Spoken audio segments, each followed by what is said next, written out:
page 104 and lesson 21, authority and evangelism. I just want to touch on a couple of things that we've talked about. We were concluding our study on Wednesday evening from this point, and there was a question raised about how exactly preachers are supported. In other words, how do they receive the funds or whatever they need to live? And so we looked at passages like 2 Corinthians 11, 8 and 9, 1 Corinthians 9 and verse 14, where we see the Apostle Paul speaking about brethren sending what he needed to him. And we discussed that in connection with church at Philippi specifically, and the churches of Macedonia, and how that all of those brethren in that area, we went to our map and looked at that, and we had Philippi, and we had Amphipolis, and Apollonia or Apollonia, however that's pronounced, and there's also Berea and Thessalonica and other places like that surrounding churches that had the opportunity to help support Paul. And those churches always sent those funds directly to him, right? As a matter of fact, we talked about Paul laboring in Corinth, and he says in 2 Corinthians 11 and verses 8 and 9 that he robbed other churches to do them service. In other words, he took money from them to work while he was working for the brethren in Corinth. He did not ask for support from the church at Corinth. He did say, I regret that I did not do that. Because there were some issues there with that probably could have gotten them to see their responsibility in regard to the gospel. But be that as it may, he made some statements about that, and Corinth didn't even know, evidently, about the support Paul was receiving until he told them. And so the point I'm making about that is that there was no quote-unquote church cooperation there. Churches were sending directly to Paul, not sending through any agency, organization, or other church. And so that was the question, I believe, that Horace raised on Wednesday evening in connection with how it was in the New Covenant and the New Testament that preachers were paid or received the support they needed, food or whatever it was. And so as we look at those passages, we are interested in making sure that we do the same thing. And we've talked about basically three ways that preachers are supported or evangelism is done. And that is a church directly involved with supporting a man that works there with them locally. Okay? And the second is different churches supporting the man there working, or many churches. And then there is the establishment of the fact in the Scriptures that a church could send to a man who's working in a different area to help support him in that regard. But in all of those instances, how was that done? It was sent straightly from the church to that preacher. Okay. Right. All right. Okay. So refer to 2 Corinthians 11. Let's look over there in that passage for just a moment. 2 Corinthians 11. 1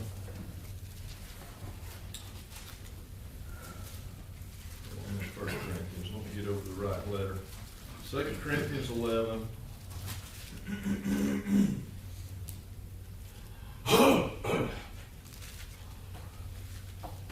Let's look at verse 7. Or did I commit a sin in humbling myself that you might be exalted, because I preached the gospel of God to you without charge? I robbed other churches, taking wages from them to serve you. And when I was present with you and was in need, I was not a burden to anyone, for when the brethren came from Macedonia, They fully supplied my need, and in everything I kept myself from being a burden to you, and will continue to do so. And so there we see that the Apostle Paul is being supported. He is being, as he states here, as the passage states here from the New American Standard Translation, he was fully supported or fully supplied in his needs from those brethren. And so from this passage and others that we've noticed, the local congregation is to do its own work. And that work is to do evangelism in its locality. That work, if it has ability, is also to help others do work in other localities. But those are always one-on-one situations. What I mean by that is that the church always supplies that individual evangelist's need. They can supply many evangelists' need if they have the opportunity to do that. I've been a member of congregations before where they had that opportunity. Not only could they fully support the man that was working with them locally, but they had extra funds and they could support other preachers in other areas as well. And that was always based on their ability. And so the elders would look at that from year to year, and sometimes more often than that, and say, okay, we're going to budget this amount of money to help support brethren in other areas that don't have the opportunity to make what they need to supply their living in that locality. And so that's very, very good and very honest work that is done. And so that's not the only way, as we've already stated, but that's one way to do that. Now, on page 106, and on point 4, he talks about the missionary society and the sponsoring church. Now, let me ask you something. Do you read anything about those things in the Scripture? No. No. Okay. All right. You don't hear of anything concerning the missionary society or the general formation of an organization like that in the Scriptures. You don't read anything concerning the sponsoring church or the organization thereof in the Scriptures. And so let's talk about those in particular. How are those made up? A missionary society would be what? What are you thinking in your mind when we talk about a missionary society? What would that be, Ken? Well, I'm thinking that people give to the society and then it provides money to preachers, which sounds like it already violates that right there. Right. And that's generally how that's done. What about the organization itself? How would that be? How would that be fashioned or made or whatever? It's a man-made organization. Okay. Yes. And it's got offices and positions that are not mentioned in the Scriptures, period. Okay. All right. Okay. So it would be some type of entity or organization that's not the local church, but claims to do the work of the local church. Okay. All right, what about a sponsoring church? What would that be? That sounds like a religious body, doesn't it? It has the word church attached to it. How would that be made up? The elders of one church in a specific locality solicits funds from local churches, and then it directs the missionary work. Okay, all right. This has happened in times gone by. The church in Abilene, Texas, years ago, back in the late 50s, began a radio program.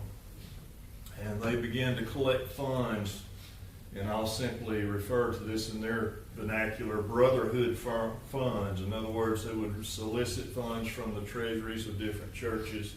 They would bring that into the Abilene church, and then they would fund that radio program through that. And so that would be considered an example of what Brother Al just talked about, sponsoring church.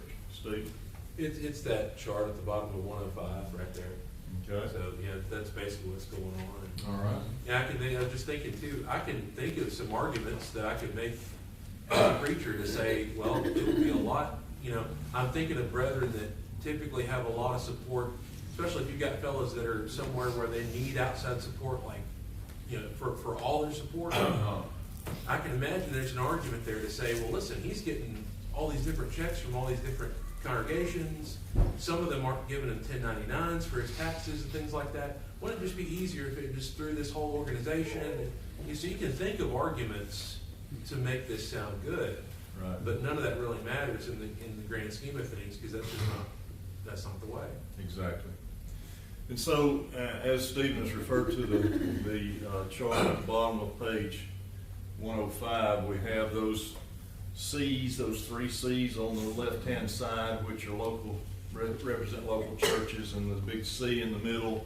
And what we have there is smaller, or churches, smaller or not, sending money to this one sponsoring church.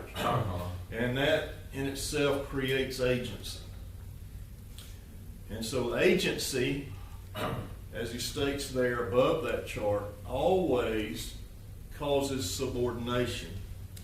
You have subordinate churches, and then of course they would not agree with that, but that's what you have, subordinate churches contributing to a church that has the authority based upon what they have decided themselves to go out and spend these funds where they decide to spend them. And so not only does the church become, the local church in the example of those on the left-hand side of the column, become subordinate from the standpoint that they're giving their funds over to someone else. They're becoming subordinate from the standpoint that this central sponsoring church is controlling where those funds go. So that is totally different from what the New Testament pattern shows us. We as people, as humans, always take something simple and make it difficult for some reason or another. And so that's in the guise of making things easier. I have never known of anything been made easier because another organization was involved. Look at our government, for example. The machinery that's involved in that. And of course, that's much more complicated than what we're talking about this morning, but it's the same thing in general from the standpoint that you put something else in there, and you've got not only people that are giving their money on the first day of the week to the church treasury. The church treasury has lost its control. The elders of that local congregation, the men of that local congregation, have lost the control over those funds provided, and so they can be spent for anything. And so I find those things obviously are against what the scriptures teach. He mentions in page 106, just down before the conclusion, that God restricted the elders to the local church. And we have discussed this on many occasions. 1 Peter chapter 5, begin with verse 1. 1 Peter 5 and verse 1. Ms. Janice, when you get there, could you read that for us, please? 1 Peter 5, 1 through 4. The elders which are among you I exhort, who am also an elder, and a witness of the suffering of Christ, and also a partaker of the glory that shall be revealed. Feed the flock of God, which is among you, taking the oversight thereof, not by constraint, but willingly, not for filthy lucre, but of a ready mind. Neither as being lords over God's heritage, but being examples to the flock. And when the chief shepherd shall appear, ye shall receive a crown of glory that fadeth not. Likewise, ye younger, submit yourselves unto the elders. Yea, all of you be subject one to another, and be clothed with humility, for God resisteth the proud and giveth grace to the humble. Yeah, thank you. And we could spend some time speaking about why the Lord limited the work of the elders to the local church. Now, I think it becomes pretty obvious and it's common sense why that would be. But for us then to take that authority and extend it to other churches in regard to evangelism or anything else, edification, benevolence, all of those works, is obviously against the New Testament pattern. Acts chapter 20 and verse 28, Paul met with the elders from Ephesus and on the island of Miletus. He told them to look out for the flock which was among them. Oversee them, watch out after them. And there was a warning involved in that, is because there would be grievous wolves coming in, not sparing the flock. And he said, they'll arise from you, so be careful about that. So we need to be mindful of what the Scriptures teach in regard to that, and be very careful that we don't overstep those bounds, because that's the simple authority that we've been given, and that is the New Testament. All right, so in conclusion, he says we've noted that the church in the apostolic days engaged in the work of evangelism. We have interesting dialogue concerning that, specifically in the book of Acts. We have other places where Jesus spoke about going and teaching. Matthew 28, 18 through 20, he told the disciples to go and make disciples of men, teaching them to observe all things that I have commanded you. And he says that we have the responsibility and the opportunity as a local church to support a gospel preaching. The local church also has the opportunity, as it has ability, to send out to a man to preach in another city. And many churches, as they have ability, have the opportunity and the privilege to send to one preacher in particular if he does not have adequate funds for his support. And so that, as we have stated time and time again, there is no organization that stands between the church and its work. And we'll see that as we go into edification this morning. We'll see that later on as we talk about benevolence. There's no organization that stands between the local church and its work. Because that's our work, isn't it? It's our responsibility. And we don't meet that responsibility simply by writing a check, whether we're sending it to an organization or whether we're sending it just to a man who's doing the work. We still have responsibility in that regard as well. But definitely do we not have that opportunity and responsibility to send it to another organization. Any comments or questions about that before we go into the next lesson? Yes, Murphy. Just writing the check instead of doing it ourselves. I think we're aware that there's an expression that we hear, that's doing it by proxy. Okay. All right. Rather than directly. Right. That's right. George? I just want to say that we can look in businesses outside the church. Every time you add a layer to the responsibility, just take a wholesaler and retailer.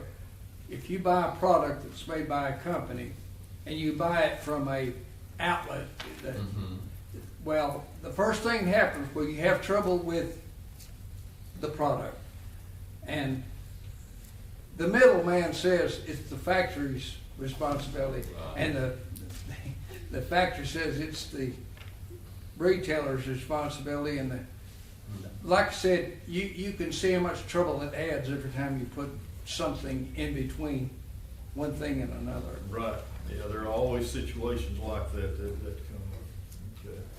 All right, let's go to lesson 22 then. We'll begin our discussion of the questions and fill in the blank. And Ken, we'll start over here with you, number 1. I was not paying attention where. Okay, page 109, lesson 22. Okay. Question number 1, or fill in the blank, number 1. Okay. Let's see, that'd be 1 Timothy 3:15.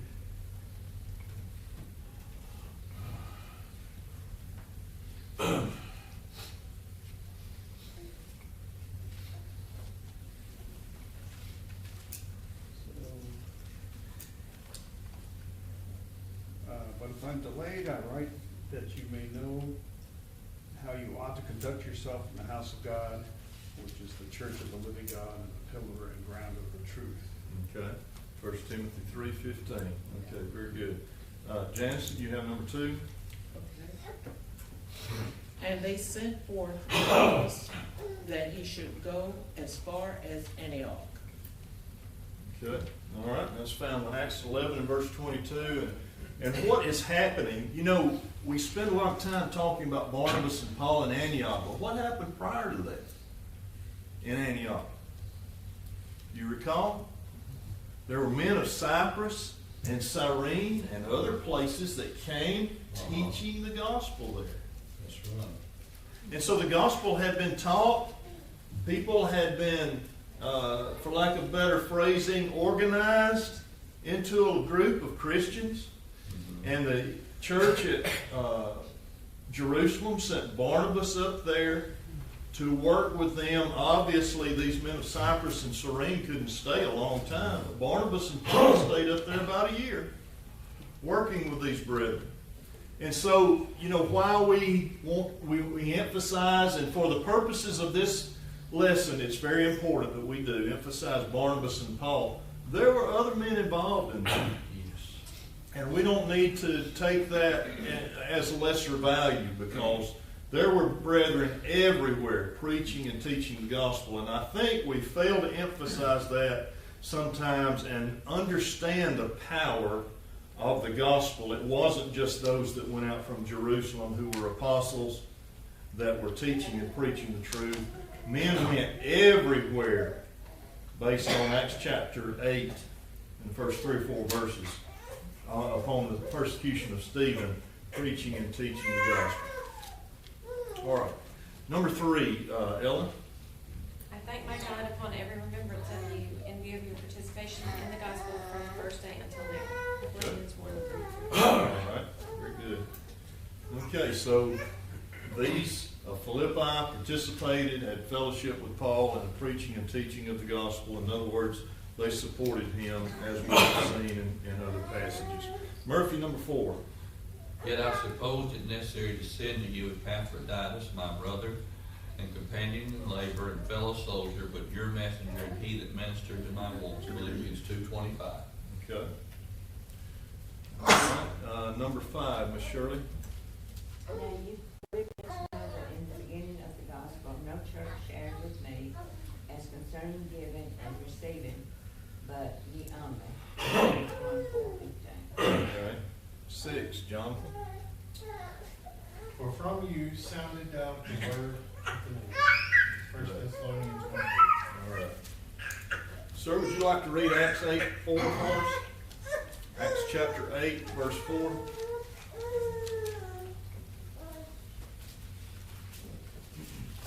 Is it verse 4? Yes.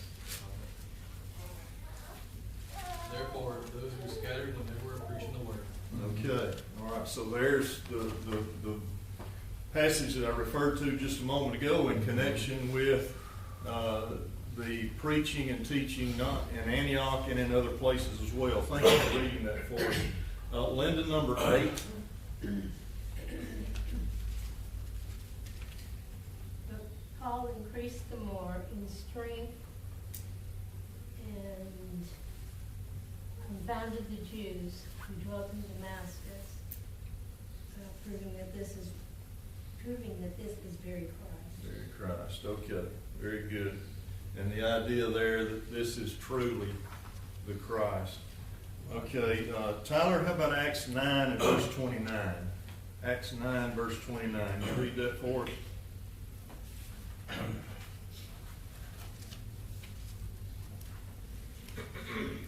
And he spoke boldly in the name of the Lord Jesus, and disputed against the Hellenists, but they attempted to kill him.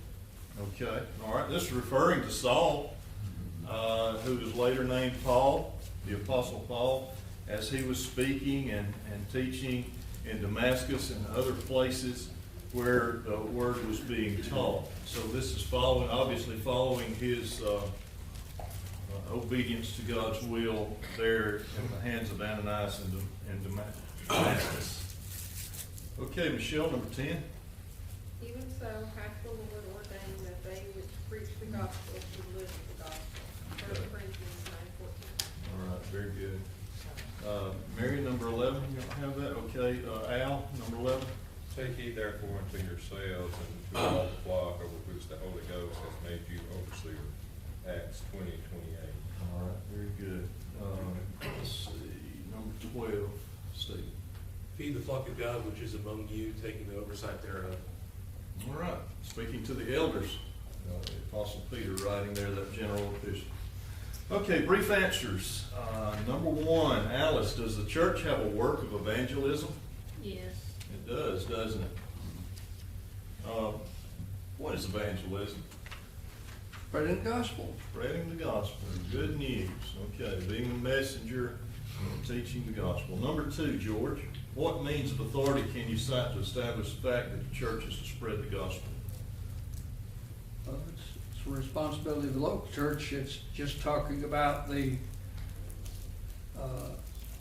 evangelists and the elders, and are to work among the flock that is among them, and to edify them, exhort them, and things like that. That's not a short answer. We could look at Ephesians 4 in connection with that. What about some other passages that you might have? Any more? There's a direct statement, 1 Timothy 3:15, church is the pillar and ground of truth. Okay. And it's an approved example. Okay, and what passage would you have to cite that, for that? I didn't find, Okay. look in my book. How about Acts 11, 22 through 26? We just talked about that. Paul and Barnabas taught in Antioch. What about Matthew 28, 18 through 20, where Jesus says, "Go therefore, teaching all nations." Mark 16 and verse 15. "Go ye therefore, preach the gospel to every creature." Many other passages like that we could look at in connection with that. The one that Stephen cited, talking about working with a flock that was among the elders, I think what you're saying, those are correct, of course, but those are more general.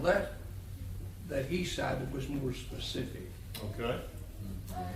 All right, number 4. What organization? Let's see, is that number 4 or number 3? We have to go back to number 3, don't we? Number 3. What constitutes the pattern God gives regarding the local church and its evangelism? Mama, do you have that? You have that one, number 3, Audrey?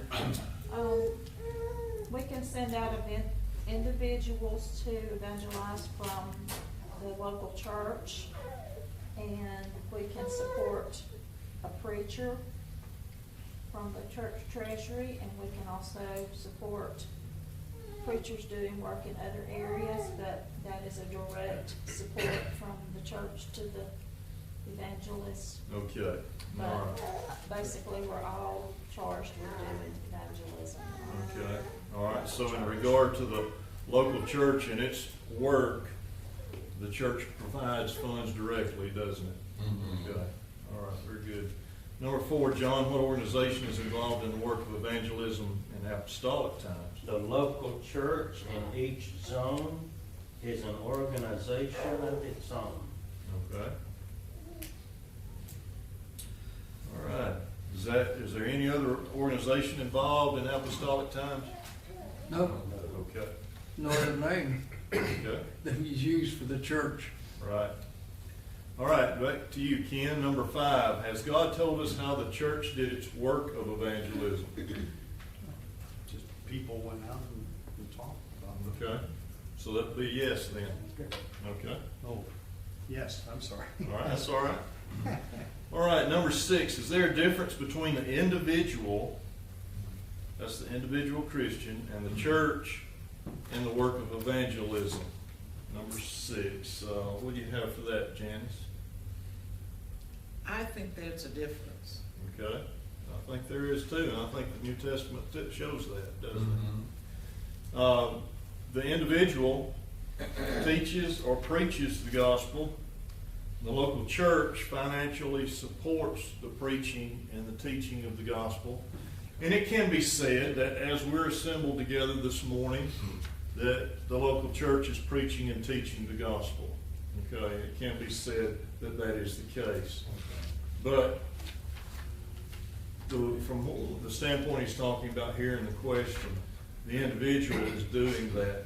And the individual can do that in a number of ways. The local church can do that in 3 ways.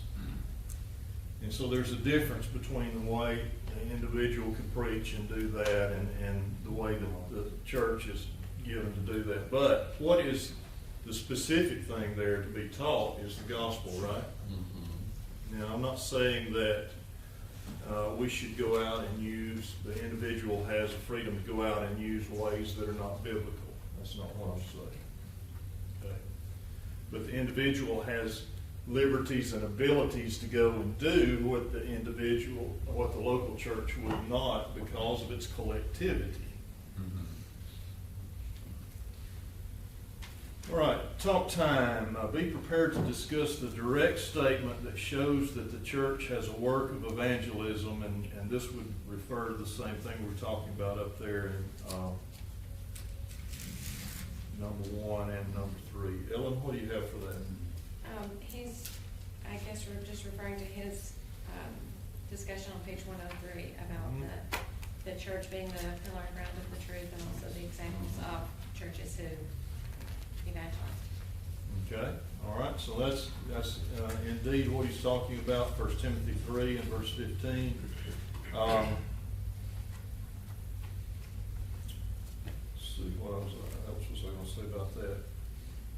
Okay, so 1 Timothy 3 and verse 15 tells us, as we've read just a moment ago, that the church is the pillar and ground of the church, of the truth. So it's the foundation, isn't it? Mm-hmm. And you say, well, wait a minute, I thought Jesus was the chief cornerstone. Well, he is. And the church is built upon that. Right. And there's very specific direction given us in some of Paul's writings, Ephesians, Galatians, and other passages like that, Colossians as well, he talks about that some. And so as we build upon that foundation or that cornerstone, we're building upon that truth. And how is that truth established in the hearts of men? How's that done? Through the Word of God. Okay. And how's that word heard? Preaching. Yeah, through preaching, teaching, evangelism. So that's the foundation of what we're talking about here. And our responsibility and privilege is to share that with the world, to be involved in carrying out the Great Commission that was given back in the 1st century by our Lord himself. So let's talk about then the 3 examples. Number 2. The 3 examples of New Testament churches doing the work of evangelism. We're not talking about 3 churches, we're talking about 3 examples. Be prepared to cite these. We have Murphy. Okay. Jerusalem church sending out Barnabas to Antioch, like you talked about, Acts 11:22. Okay. Church at Philippi having fellowship with Paul and preaching the gospel, and that was at Thessalonica. Philippians 1:3-5, Philippians 4:16. Church at Thessalonica sounded forth the word of the Lord, 1 Thessalonians 1 verse 8. I've always thought that was a very impressive example. The way the verse read, it seemed like it was sounding out to a very wide area, and yet this is one church. It makes me wonder, were they maybe supporting, oh wait a minute, they did support Paul, so that's one way they did it, and then yes. maybe in the area where they were, obviously. Right, right. And there is, and I intended to look this up and write it down, and perhaps some of you remember, but there's a passage that Paul makes mention of the fact that from you the word has sounded out into all of Asia. So I'm not sure if he was speaking about the church at Thessalonica or the churches of Macedonia in that area. Jeremy, it is 1 Thessalonians 1 verse 8. Okay. Read that for us, Murphy, if you would. Okay, for from you sounded out the word of the Lord, not only in Macedonia and Achaia, but also in every place your faith to God was spread abroad, so that we need not to speak anything. Okay, very good. So we have there a very active group of Christians that are teaching and preaching the gospel, and that's a very powerful statement that's made there. He says, you've done your work, so we don't have to say anything. It's very, very good. And back when Paul is going through Thessalonica and Berea, and he talks about the Bereans being more noble than those of Thessalonica, it seems like they've kind of caught up by now, doesn't it? They're doing their work, and they're out preaching and spreading the gospel. That's a wonderful thing to see. And we often state when we read that passage that this is really not saying anything against Thessalonica.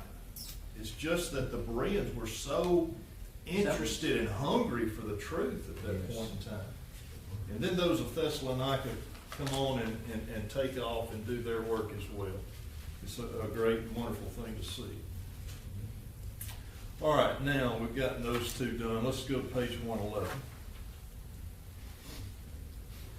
Okay, Ms. Shirley, discuss the local church sending out a gospel preacher. Which church serves as an example of this? What do you have for that? I said the Jerusalem church. Okay, all right. They sent out Barnabas, and then, I just answered B part, didn't I? Mm-hmm. Barnabas is the preacher they sent. And what did Barnabas in turn do to facilitate that work there in Antioch? Who did he send for? Saul. He did. Later became Paul. He sent for Saul, and that was a he was the one that introduced Saul to the church in Jerusalem. Mm-hmm. And Saul was out doing his work other places, and Barnabas sends to him and says, come, over here to Antioch and help me in this work here. And so that says a lot for Barnabas and for Saul. And really, from that point, that jump starts Saul's work and his mission, Paul's work in his missionary journeys, doesn't it? Yes. Because from Antioch they left and went into Asia and other places to preach and teach. All right, so C part then, Ms. Shirley, can a local church today select and send out a man to preach the gospel? Yes. Okay, very good. Jonathan, the local church may support a preacher while he preaches in another city. Give an example of this from the New Testament. What church did that? The Philippian church. Okay, right. Philippians chapter 1, 3 through 5. We see that to be the case. May we do this today? Yes. Okay, very good. Could they pay his expenses? Sure, and they did. On many instances they did that. While he was working in Corinth, as we noticed from 2 Corinthians, Paul took wages from other churches so that he might work with the church in Corinth and not charge them. And so we see that would be an instance where he was supported. And I think I mentioned, was it Wednesday night? I don't recall. It may have been last Sunday morning. That if you total up all of Paul's travels, it's something like 10,000 miles. Yeah. I mean, you don't go that far without having some help. So I mean, Paul wasn't a rich man, and he had to rely upon the brethren to help him with that. And so, that was an instance where we see expenses being paid and support given and those types of things. Okay, any other questions about that? All right, let's see. We're number 5, right? What passage shows that several churches may send the same preacher at the same time to supply his support? Sir, would you read for us again? Yeah. 2 Corinthians 11. Let's go to, I think I want to start in verse 7. Let me make sure here before we begin.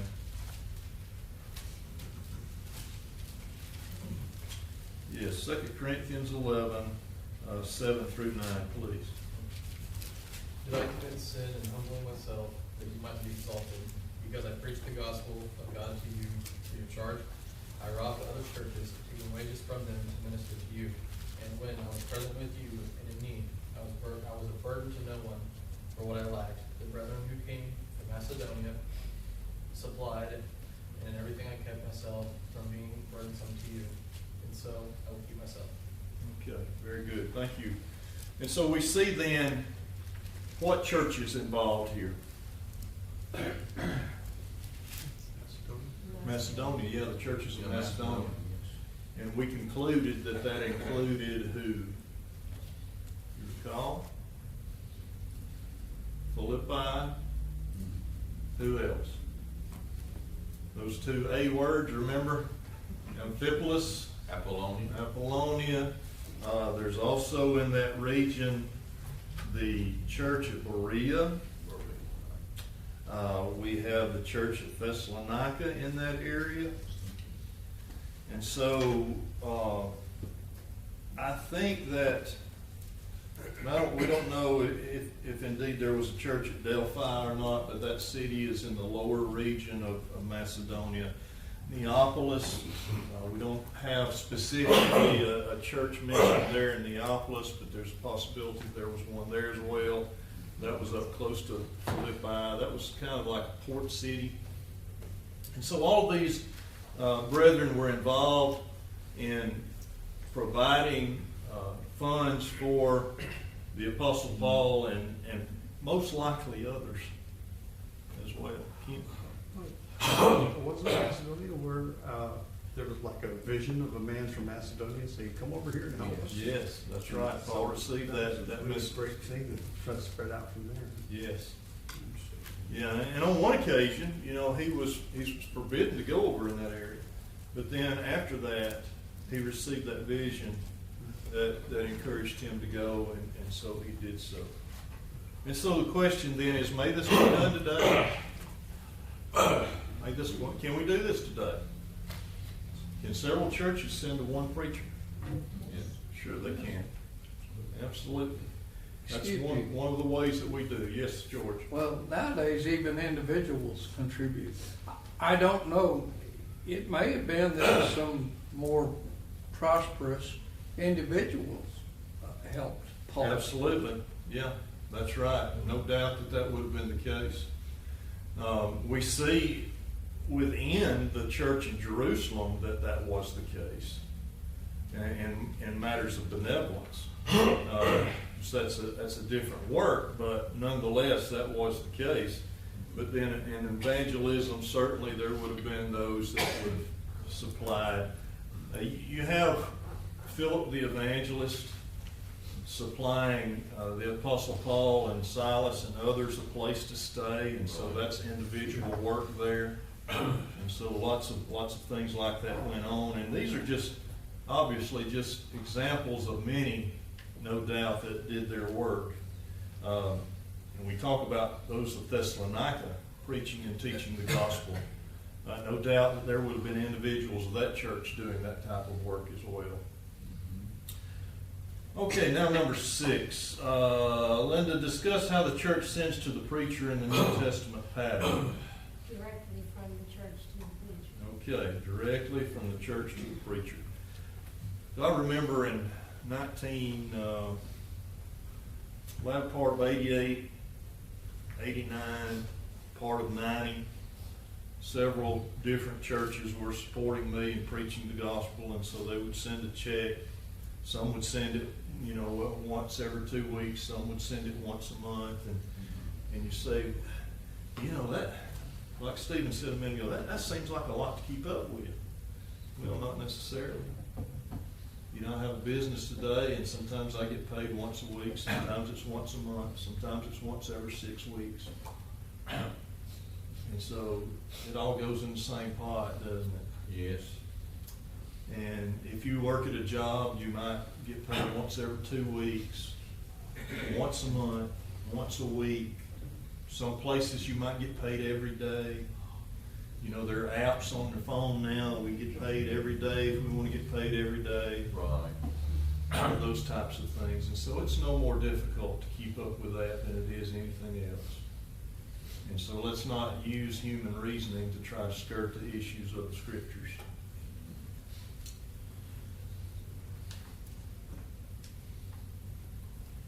All right, 8 part under number 6. Name the things found in the pattern and the things not found in the pattern. And he's referring to the pattern on page 105, I believe it was, that we talked about a moment ago. That graph shows a pattern of the teaching of the Scriptures. What's the first thing that we see in the pattern? Just exactly what Linda said just a moment ago, right? Churches sending money directly to the individual. Mm-hmm. What's lacking in that pattern? No money was sent to another church, nor was it sent to another, Organization? organization. Yeah, okay. No agency involved, those types of things. And let me just say this in regard to agency again. There are certain instances in our world today where agencies are necessary. Okay? And I will use adoption because that's kind of, familiar with us here. Yes. In regard to adoption, you correct me if I'm wrong, Steve.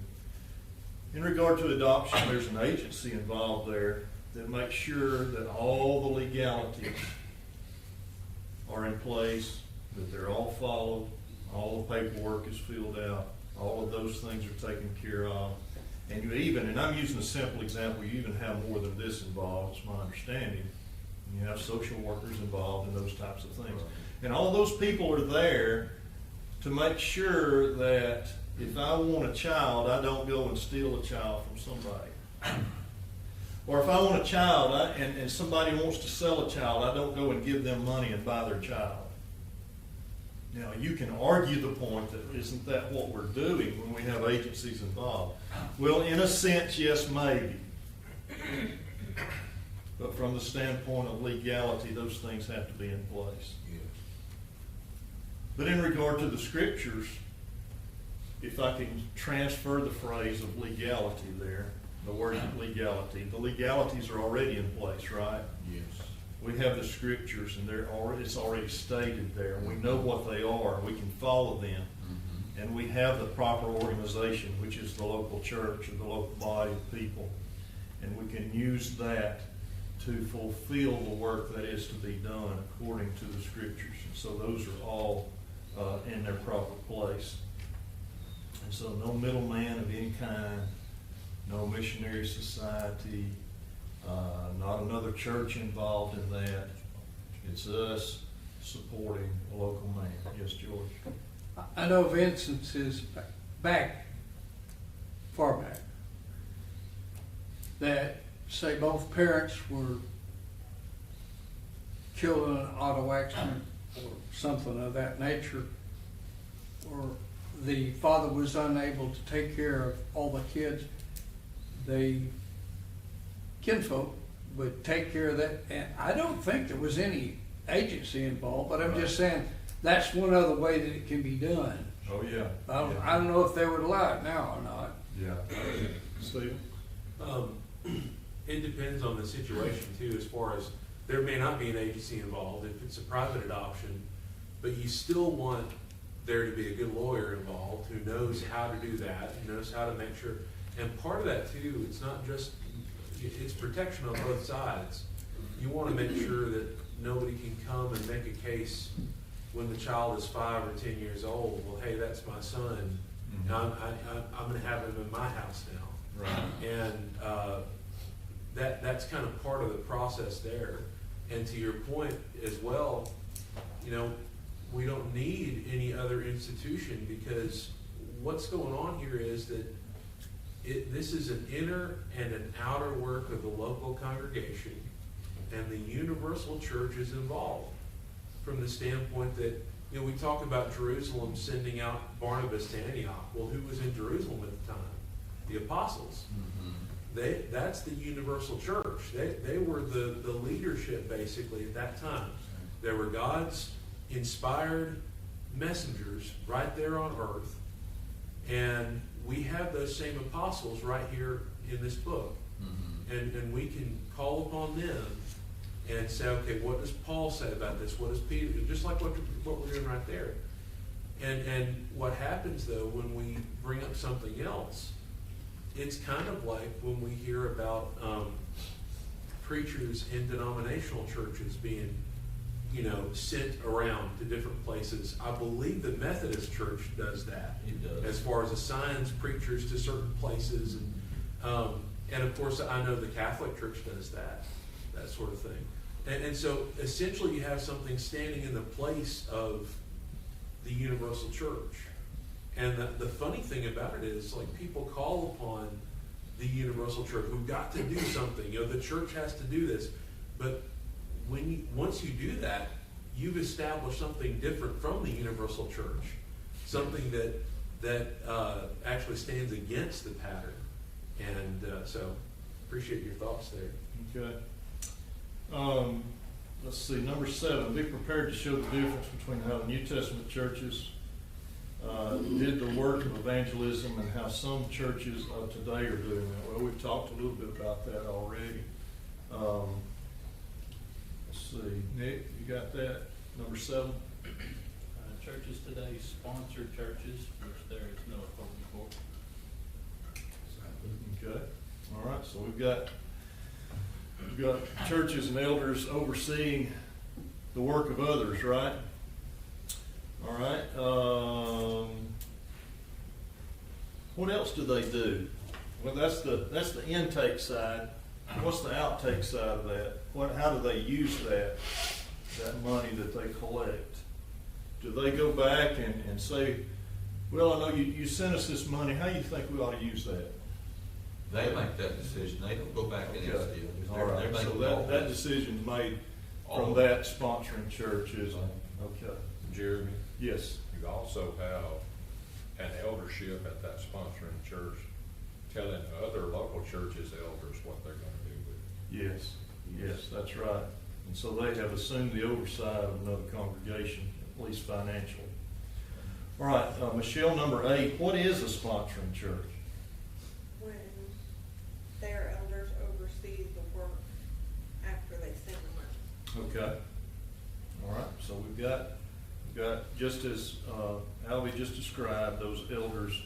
And again, that creates what we referred to earlier as agency, right?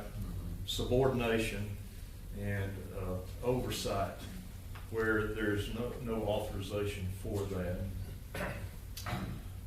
A part, Albie, do they have sponsoring churches in the work of evangelism in the apostolic days? There's no evidence that there was. Okay. All right. If you would take B part for us too, show how a sponsoring church perverts the function of the church. Well, it's the local church's duty, and it's assuming the duty that the local church is supposed to be doing. Okay. Supposed to be the 5, 1 through 4. All right. So it's overseeing the work of another church, the money of the other church, and as I have used the term, becoming a middleman, right? Stephen, C part on page 112. So the difference between the sponsoring church and the missionary society would be that the missionary society is an institution that brethren are kind of building up, and the sponsoring church has a local church involved with it. And they're both institutions, but you know the difference would be that at least you do have the authority for the local church to exist. Yes. But you don't have authority for the local church to be used in that kind of process. Okay. All right, so it's a misuse of the work as far as the sponsoring church is concerned, and it's a misuse of an organization which does not have authority to exist when you have the missionary society. Very good. All right, number 1, Alice, true or false? The New Testament is a complete and perfect guide. True. George, number 2, we must have authority for everything we do. True. Right? Number 3, there are several examples of sponsoring churches in the New Testament. You have that, Mom? 3? No. No? Okay, False. false, okay, right. Number 4, in the New Testament examples, there is never an organization between the church supplying the money for the gospel preaching and the preacher. True. Okay. Oh. All right, that's fine. Let's go back to you, Audrey, number 5. The churches of the New Testament did their work of evangelism without missionary societies or sponsoring churches. True. Right. Number 6, the church is still sufficient in organization to do the work of evangelism. Again, true. All right, here we have some thought questions. A local church may send out a preacher. It may support a preacher either at home or in another area. It may send to a preacher at the same time other churches are sending to him. Is there any other scriptural way how the local church can do its work of evangelism insofar as supporting a preacher is concerned? What do you have for that, Miss Janice? When I first came to this church, I think they said they had a pastor in Africa that they used to send money to. So I thought that was evangelism. Yes, it is. It is. Okay. Okay. So the answer to that is actually no, because he lists that within your question, within the question there. So there's 3 ways. Okay. Those 3 ways that we've looked at: supporting a preacher locally, that's 1. Supporting a preacher in a different area, that's 2. And many, that's 1 local church supporting a preacher in another area. And 3, many churches supporting a preacher in a different area.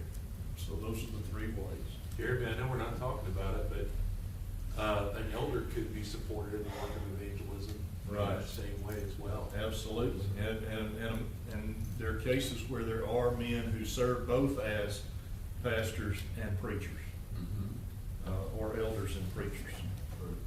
All right, number 2, Ellen, how does each church bear the same relationship to gospel preaching? If a congregation in any particular place has a responsibility to teach the word, then all congregations do. Okay. All right. And that's limited, isn't it? Up to our ability, right? So we can only preach the gospel up to our ability to do so. And what I'm referring to that is financially speaking, Right. we can only support so much or so many. And that's what we're required to do, and that's all we're required to do. Since each church has the same relationship to gospel preaching, if one church turns over its money to another church for its work, does it become subordinate? Ellen? Well, functionally, yes, it does. Yes. Okay. Number 3, Murphy, in the absence of a direct command, approved example, or necessary inference for one church sending to another church to preach the gospel or sending through another church to preach the gospel, is there any scriptural authority, for such a practice? No. Again, let's ask the question, is the New Testament a complete and perfect guide, Murphy? Yes. Good, it is. What scripture? Sorry? What scripture? Sure. Jude 3. All right. Yeah. It says it's been delivered once and for all. Okay. Number 4, Ms. Shirley, would it be any greater sin to pervert the organization of the church than it would to pervert the function of the church? Any difference in those? No. Would it be any worse to pervert the worship than to pervert the function of the church? No difference. If it's unauthorized, it's unauthorized. If it's sinful, it's sinful. Okay. All right, very good. All right, so what we should learn from this lesson, excuse me, I think this is pretty obvious to us. The church may support a preacher while he preaches in that community or in another area. Several churches may support the same preacher. One church never sent money to another church to support a preacher. And let me put in that in the New Testament. Okay, that happens everywhere today, almost everywhere. It doesn't happen here. It happens everywhere throughout the world. one church never sent money through another church to support a preacher in the New Testament, and among those that follow that. Okay. Any comments, questions, or anything before we I've got a conclude? question. Yes. There was a couple, when I was a young person in church, that went to Child Haven and got children. The government would pay them, and they called that their good deed work. But yet, they got the money for it. Now, what kind of situation was that? Well, as most of you know, Child Haven is an institution that has in the past, and as far as I know still does, accept money from local churches. That is, in that sense, is unauthorized. However, I do believe that individuals can go and adopt children from Child Haven. I do believe that individuals can support that institution. Now, I understand those that might have an issue with supporting individually an organization that receives church funds. I don't have an issue with that. In my mind, an individual still has that opportunity because there's a difference between what the church does and what the individual does. And so if an individual does, take that opportunity, I wouldn't have an issue with that myself.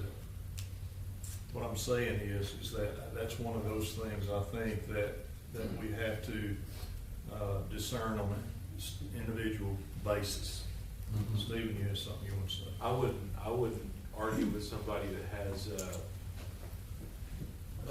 a scruple against the thought, but think about what's happening there. If you have a faithful brother and sister who are married and they adopt a child through one of those systems, and it's not just Child Haven, you got other adoption agencies that are supported by institutional churches and stuff like that. Think about what's happening there. Instead of that child growing up with parents that are in those churches that are supporting that, what if that child grows up in a home that teaches them the truth about those things? I would say that's better in the grand scheme of things. It's kind of, again, it's this sense where I'm right with you on that. I don't like the fact that's going on. But if you can get a child out from under that system and where they're not going to be taught those things, I think that's a plus. Okay. And the other, get where you just said it on. The other thing, the other caveat about that question was the government would pay them. And I think that's a situation where it's a foster situation rather than adoption situation. There may have been a case sometime that the government paid individuals when they adopted children. I don't know the law that well. But that's, in our day and time, that's a fostering situation. That's where you take some children into your home and you get a stipend every month or stipend every month, so much. And people do that today. Scott has a neighbor who does that. And the government pays them a check to take care of those children in that foster home. And so that's a different situation entirely. Ellen? Yeah, that's just what I was gonna say. It's not, someone receiving a benefit for something I don't think that negates that you're doing a good act. Right. If you receive any kind of, whether it's financial or whatever, I don't think that should negate Okay. your good deed. Does that answer your question? Anybody else? Anything else? Okay, good. Appreciate your attention this morning, your participation. We'll conclude our study at this time.